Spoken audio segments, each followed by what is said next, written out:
Man ana, man ana, man ana laulakum.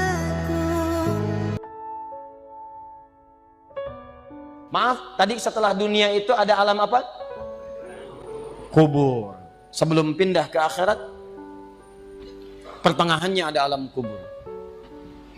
Nih lihat sini nih. Kalau orang sudah selesai di alam ini, maka Allah wafatkan.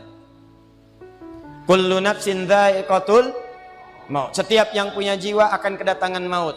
Siapa yang bawa maut? Namanya malakul maut. Kalau malakul maut sudah bawa maut, maka dia mulai mewafatkan sampai meninggalkan dunia ini. Apa dalilnya Ustaz? Quran surah 32 ayat yang ke-11, paling kanan sebelah bawah.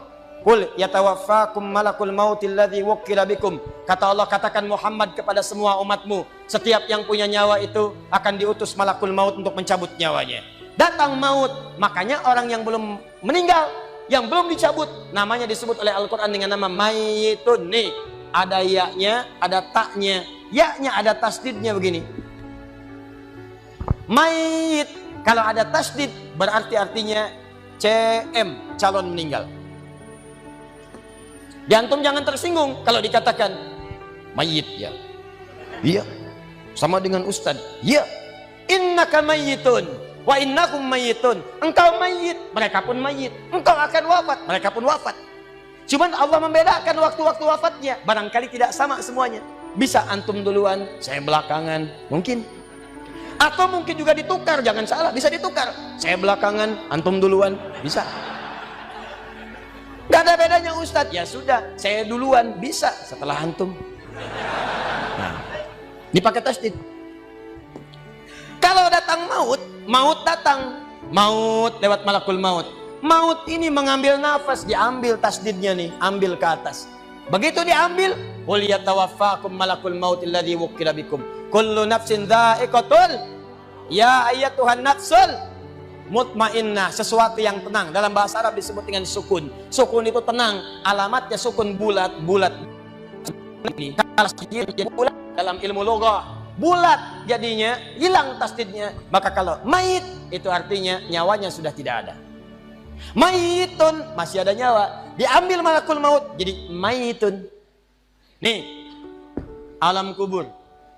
Begitu pindah ke sini, datang malakul maut, dicabut nyawanya, maka diwafatkan, ditinggalkan dunia ini. Maka orang mengatakan telah meninggal dunia.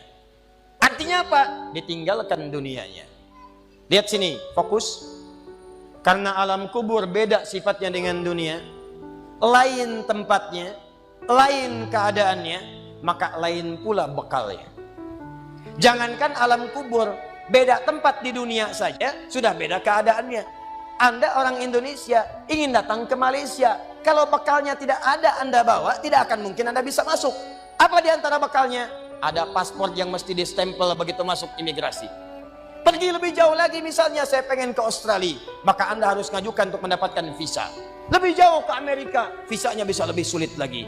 Maka bagaimana dengan alam kubur yang sifat keadaannya beda dengan dunia? Makanya bekalnya pun tidak akan sama.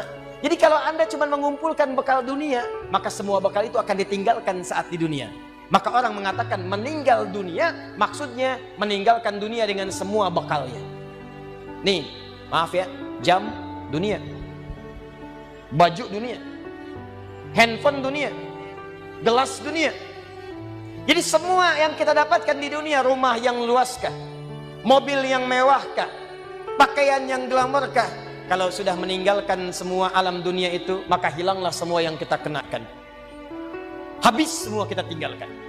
Walaupun Anda koleksi yang bagus-bagus, tetap tidak akan pernah dibawa. Jangankan Anda, yang mengantarkan saja tidak akan menyertakan. Silahkan cek. Anda punya koleksi mobil paling bagus, apakah saat wafat dikuburkan dengan mobilnya? Tidak. Anda punya handphone paling mewah, kenangan tingkat tinggi. Di handphone itu suka dipakai bikin status tentang hadis, tentang ayat, tentang tafsir. Tiba-tiba ketika akan wafat, Anda wasiat kepada istri Anda tercinta. Mama, ini handphone kesayangan Papa, handphone bekal ibadah. Tolong kalau meninggal, kuburkan dengan handphonenya. Kalau Mama kangen, miskol aja. Mustahil. Tuh air, mereknya Bengkulu Fillah. Nikmat di dunia. Tapi apakah ketika masuk ke alam kubur dibawa? Tidak. Selesai. Maka bagian pertama, Anda mesti sadar, ini yang mau saya sampaikan. Dan dari sini, saya akan lebih fokus kepada apa yang ingin saya sampaikan. Kita mesti sadar teman-teman sekalian, pertama kata Allah kita akan wafat. Antum akan meninggal. Wafat. Wafat. Wafat. Wafat. Jadi, antum kalau melihat di cermin tuh, ngaca dulu, ngaca. Tunjuk wajah antum, wafat. Kamu akan wafat. Ketika Anda sadar Anda akan wafat, meninggalkan dunia ini, maka Anda mesti paham, udah punya bekal belum untuk pulang? Udah punya persiapan belum? Jangan-jangan Anda sibuk menyalakan rumah dunia Anda. Begitu padam listriknya sibuk, telepon PLN, telepon ini, telepon itu. Masuk ke alam kubur nggak ada cahaya, mau PLN mana yang dihubungi? PLN yang datang malaikat mungkar. Menerbuka. Siapa Tuhanmu? Siapa nabimu? Apa kitabmu? PLN. Gelap. Gelap dan gelap. Karena itu orang-orang yang tidak siap dengan kehidupan berikutnya, maka mohon maaf, dia akan merasa ketakutan ketika meninggalkan dunia ini. Bahkan ada yang saking takutnya, malaikat langsung bergerak untuk memaksa dia cepat meninggalkan tubuh dunianya. Muncul Quran surah ke-8 ayat ke-50. Kata malaikat, akhriju anfusakum. Kamu ini susah banget pulangnya, maka dipukulin oleh malaikat. Pukul, pukul, pukul, pukul.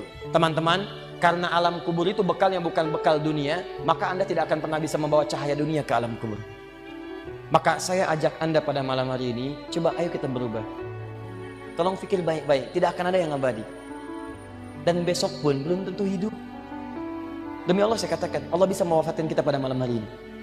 Saya cuma mau tanya sebentar aja renungkan. Tolong tanya pertanyaan saya ini, tanyakan pada diri Anda sebelum tidur.